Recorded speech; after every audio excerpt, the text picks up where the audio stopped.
Well, hi again, everybody. After a week away, we are back with the Ingles Furman Radio Network preview of Game 4 for the Furman Paladins and the Southern Conference opener as Clay Hendricks' team hits the road to open SoCon play at Samford on Saturday afternoon. I'm Dan Scott, voice of the Paladins. As always, I'll be joined by David Cobb and Tom Van Hoy in the booth on Saturday, and we will try here over the course of the next few minutes to give you a little bit of an idea of some of the things that we're watching, let you look at some of the statistical matchups, and try to prepare you as best we can for this matchup. Furman and Samford have played some wildly entertaining games over the years. I think of an overtime game not too long ago here at Paladin Stadium. I think of the 2023 game in which Furman registered 9 sacks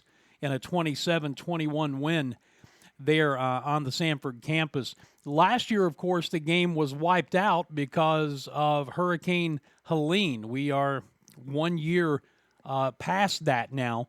And so because of that, Furman playing its second consecutive game at Samford and will open SoCon play on the road. The next 8 games, the next 8 weeks consecutively will be league play for the Paladins and will tell the tale of what their 2025 season will look like, of course, closing out the regular season this year at Clemson.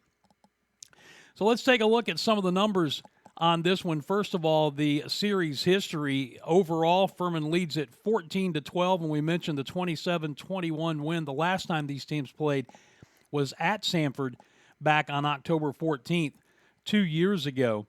And that, again, the game that featured 9 sacks by that Furman defense. When you start looking at some of these statistical matchups, it has been a rough go of it for the Samford offense. Usually Chris Hatcher's team puts points on the board in abundance. Their Achilles heel has been the inability to consistently stop people.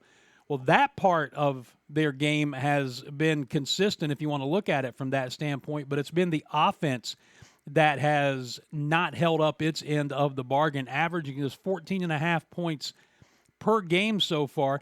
Granted, one of those games was against Baylor, but 35 of their total points came last week in the loss to Western Carolina. So it's not been a prototypical type of offense that Chris Hatcher runs out there, at least early on. Now, we know obviously things can change, but you're looking at a Samford team that's out of the gates 0-4. So you're talking about a desperate football team as Furman heads into Homewood, Alabama on Saturday. You see some of the other numbers there. The Furman with the 29.67 points per game on offense, the rushing yardage, neither team really running the ball with any great effectiveness.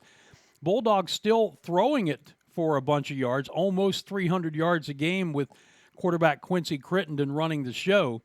But if you kind of scroll down through, you'll see one of the big differences between the teams is the turnover margin. Through 3 games, Furman is -1. Through 4 games, the Samford Bulldogs are -7 in the turnover differential. So that's something that we'll be paying attention to. Can Furman's defense turn over Samford like other defenses have early in this season? Which team will be able to run the ball better? Furman looks like it's going to get some help along its offensive line this week. Matter of fact, it looks like, and we don't have any of the particulars yet, but it's beginning to look like they're going to get several injured or banged up players back. That won't be official until we get to game time, but it looks like there is some help along the way, both on the offensive line and in the secondary, as far as guys who have been banged up and missed either sometime early this season or have yet to play this season. The one thing that has been consistent for Furman has been the play of quarterback Trey Hedden. He has completed 76 of 104 passes. That is 73% pass completion rate, 4 touchdowns, 2 interceptions, 756 yards through the first 3 games of the season. And last time out at Campbell, when he threw for over 300 yards in Furman's 28-24 victory, it's one of the rarities in the long history of Furman football, almost without exception. When a Furman quarterback throws for 300 or more yards, the Paladins lose the game. They did not 2 weeks ago. That is, again, one of the rare exceptions where that stat is concerned, mostly because over the years, of course, Furman has been a dominant run-heavy offense going back to the national championship days of the 80s and coming forward. So if you're throwing in those days for that many yards, usually you're behind. The Paladins throwing from, let's say, a position of strength at Campbell. And Trey Hedden has developed a really, really nice chemistry with his receivers, young and old. You know, he's got the 2 tight end targets in Joshua Burrell and Jackson Pryor. He's got the dynamic freshman wideout in Evan James. He's got Kerry King, the transfer who has come in. He's got Jakeith Hamilton in his second year, Devin Hester Jr. in his second year, a whole bunch of weapons. And you can see Trey, through 3 games, making better decisions, as you would expect from a year ago when he was a true freshman, taking better care of the football, and he's got the arm to make the big throws, and we have seen that through the first 3 games of the season. You just hope he continues to progress and move forward.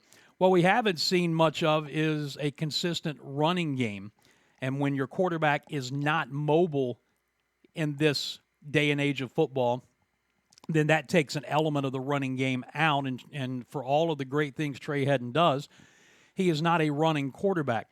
So the Paladins are going to have to get better at lining up and running the ball behind that offensive line. Gavin Hall averaging 3.5 yards a carry, C.J. Nettles 2.8, and Jaquan Smith coming back after missing the last year and a half, averaging 3 yards a carry. But he has 3, Smith does, of Furman's 5 rushing touchdowns on the season. When you start looking over at the Samford offense, Quincy Crittenden, who we mentioned, completing about 69% of his passes.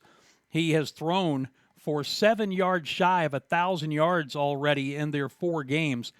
3 touchdowns, but 5 interceptions. And their backup quarterback, Brady Stober, has also thrown a pair of picks. So combined, their quarterbacks have thrown 7 interceptions on the season. Their defense has taken away 4. That's a big part of their -7 differential when it comes to turnovers. They have lost, obviously, 4 fumbles. C.J. Evans is their leading rusher, 3.9 yards a carry, 163 yards on the season. And then Quincy Crittenden, as far as number of yards, is next with a net total of 85, has 145 total, but the net, of course, the sacks come off of the rushing total in college football. So 85 yards, 1.7 a carry, and Brady Stober, 3.5 yards a carry. The backup quarterback has 42 yards rushing. Their leading receiver, Jaden Gibson, has 29 catches already, averaging 9 yards a catch, doesn't have a touchdown to this point. In fact, Calvin Jones has 3 of their 4 receiving touchdowns. He has 13 catches, averages almost 13 yards a catch with a long of 28. They have 4 receivers already in double-digit catches. Jones and Torrey Ward with 13 receptions apiece. Preston Bird with 24, and Jaden Gibson, as we mentioned, with 29. The Paladins also with 4 receivers with double-digit receptions through the first 3 games. Joshua Burrell with 10, Jakeith Hamilton and Kerry King with 13, Evan James with 25. So doing a good job of spreading it around and having the kind of weapons that really both of these teams have.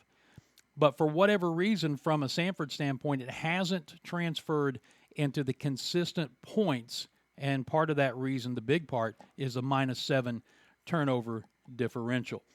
So you start looking at storylines. What's going to happen? What are we looking at? All right, taking care of the football, obviously, is going to be number one. Second, which team can get the running game going from at least enough to keep the defenses honest? I think that's going to be a big part of this game. And then which defense is going to step up and make the big play? Rushing the passer is going to be key for the Paladins.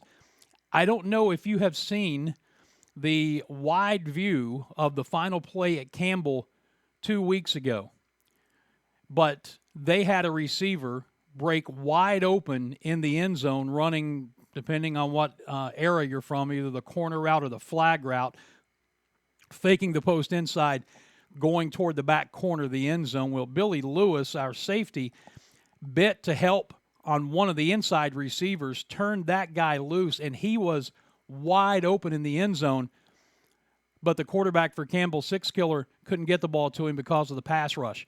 Joshua Stone King was there to sack him and wrap up the game for the Paladins. So pass rush oftentimes can cure a lot of ills.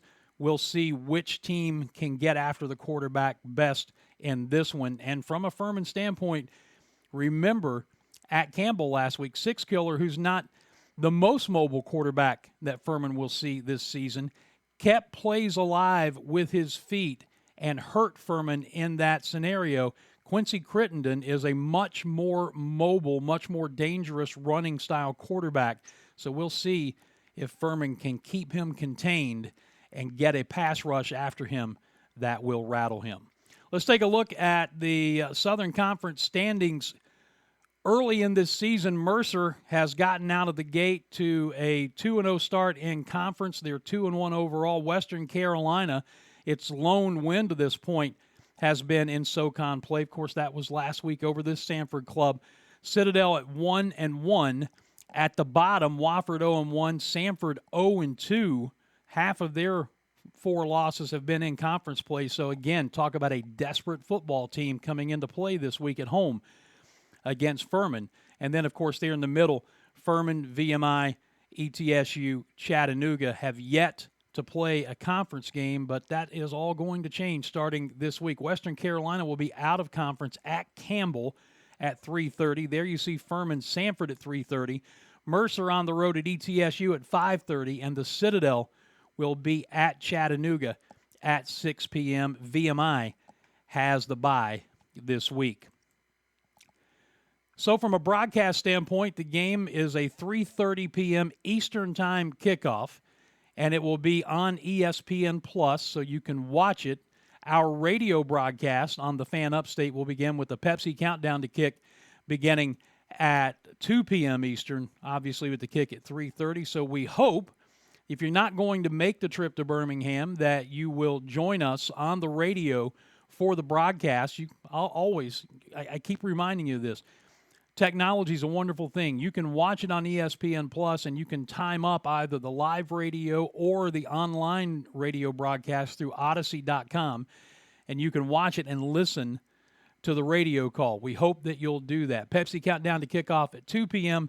and the kickoff at 3:30. SoCon opener for the 2-1 Paladins, and a desperation game already this season for the 0-4, 0-2 in the league Samford Bulldogs. It is going to be a fun Saturday afternoon in the shadow of Birmingham, Alabama, and we hope that you'll join us for the broadcast if you can't make it there. We will talk to you again from Homewood on Saturday at 2 p.m. Until then, I'm Dan Scott. God bless you, and so long, everybody.